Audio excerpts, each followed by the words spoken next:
Welcome back. In the last video we were discussing about the Wronskian and the independence, and we will continue from there.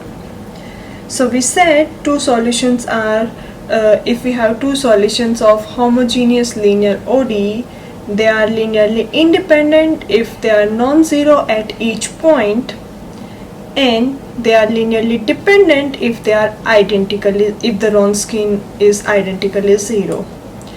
So there is going to be only two cases. Either Wronskian is always non-zero at each point the Wronskian is non-zero, then we will say okay, these two solutions are linearly independent, or Wronskian is going to identically equal to zero, which means those two solutions are linearly dependent. Like in this example over here, we saw that the Wronskian of sin x and cosine x is equal to -1. And previously when we were discussing linear independence, we saw that they are linearly independent. So this independence is implied by this Wronskian, which is non-zero at each point. Okay. So this was about the Wronskian.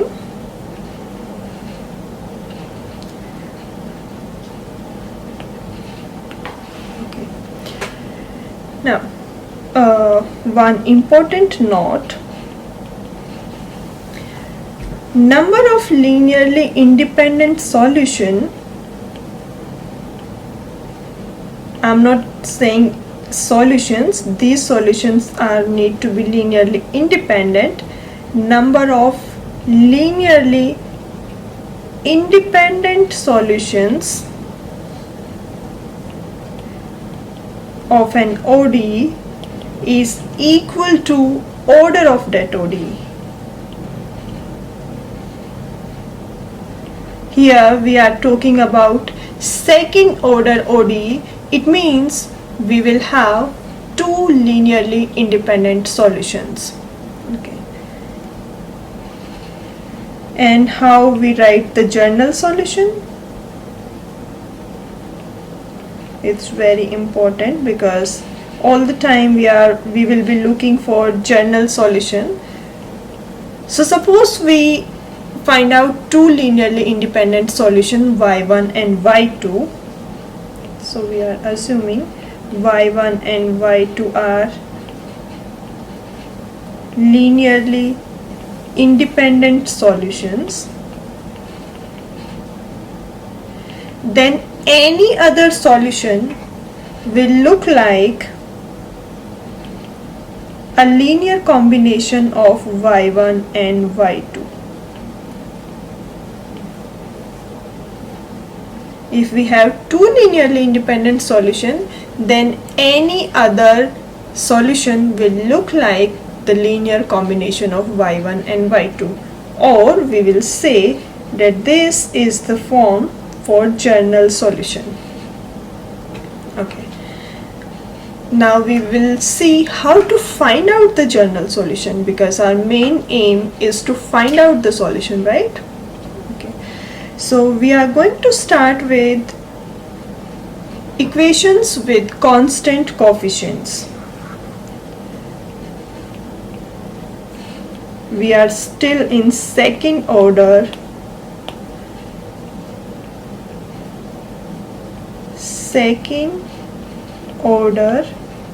and we are only going to deal with linear equations.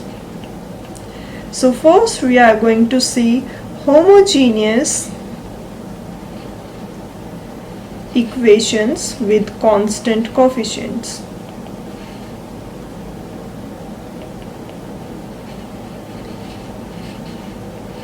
With constant coefficients. Okay. So this is going to be our topic of discussion, equations of constant coefficient. So any linear equation with constant coefficient will look like this. plus by prime plus cy equal to 0, where this a, b and c are any constant,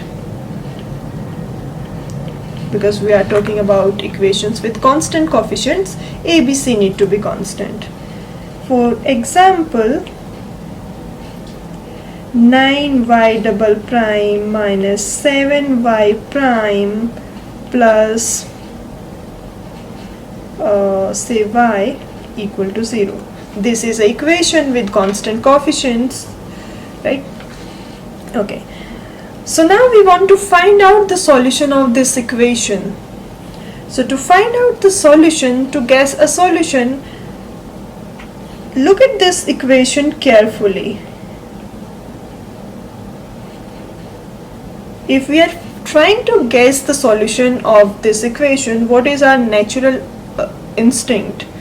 We are looking for a function that stays the same or a multiple of itself, and then when we add the coefficients we get a 0, right? Like for example, if you substitute cosine x, what will you get? For y,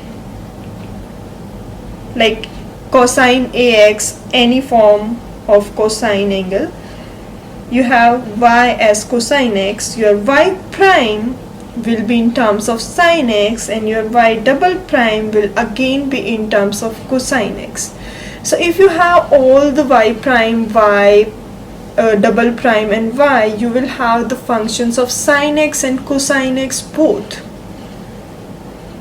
which, like, you can't equate the coefficients to 0, the combination to 0, right? Okay, something need to be changed.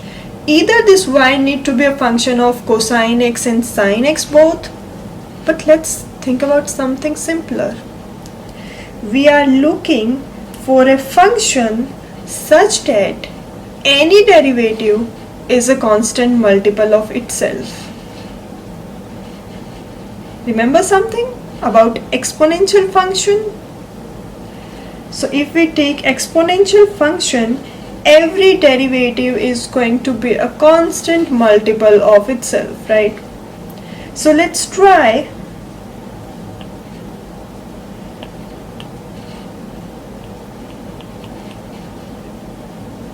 So let's try y equal to e power rx. This r can be anything, we don't know.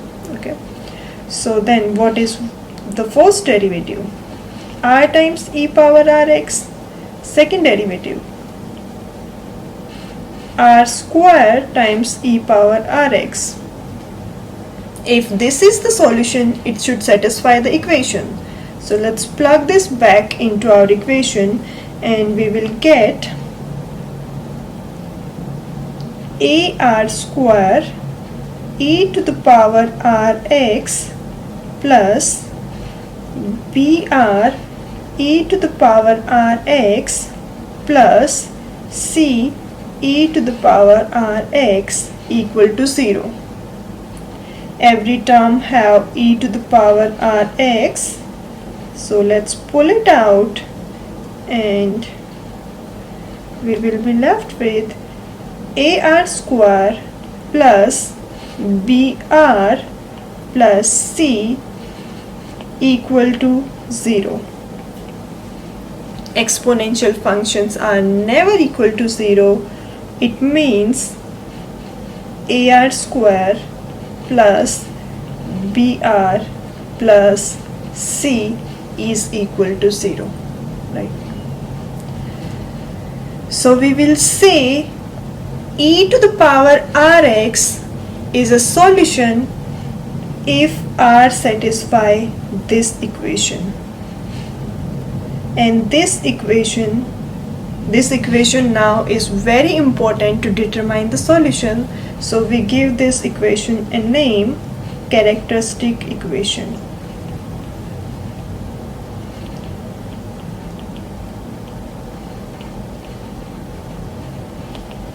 You can say characteristic equation or auxiliary equation. Some authors also call it auxiliary equation. Generally it's known as characteristic equation. Okay, so we will say e to the power rx is a solution if r satisfy this characteristic equation. Okay. Now this is a quadratic equation, right? Quadratic equation can have repeated roots, distinct roots, or complex roots, right? Just to recall, the formula to calculate the roots, suppose r1 and r2 are two roots, we calculate the roots by negative b plus minus square root of b square minus 4ac divided by 2a. This is the quadratic formula to calculate the roots. I know you all must have seen it, just to recall. Okay. Now there are three cases. First one, if b square minus 4ac is greater than 0, we will have two real distinct roots. So this is the case when we have real and distinct roots. If b square minus 4ac is equal to 0, then r1 will be equal to r2 and we have repeated roots.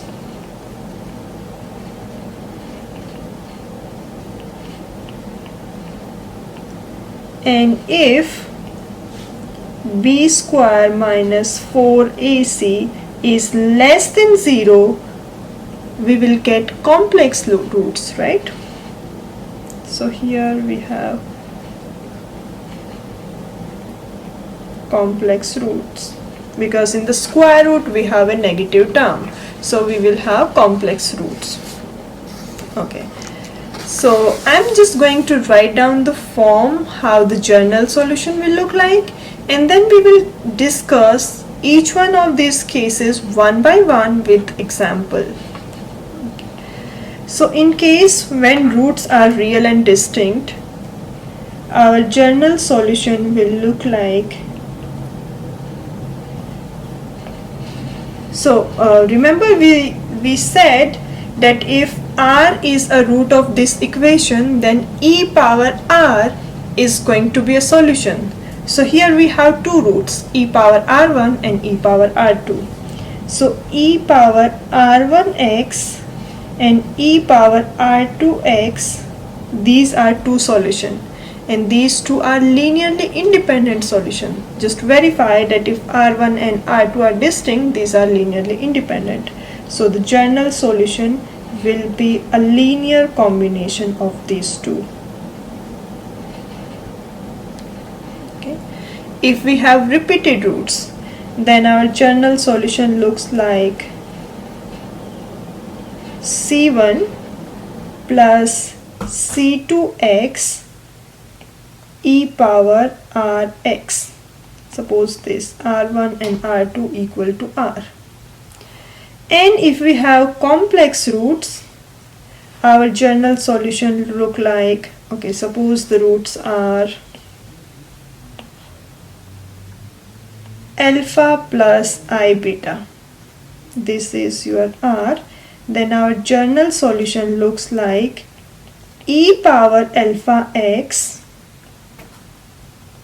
c1 times cosine beta x plus c2 times sine beta x.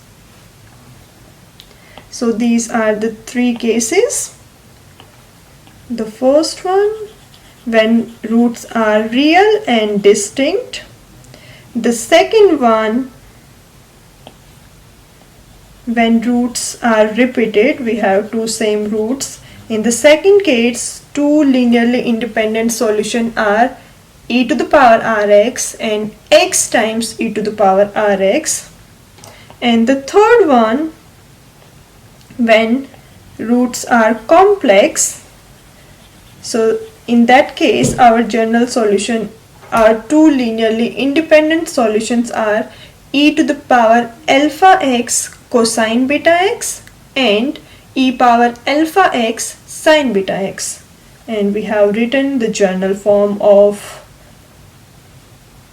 solution, and in the next video we are going to talk about each one of these separately with some examples.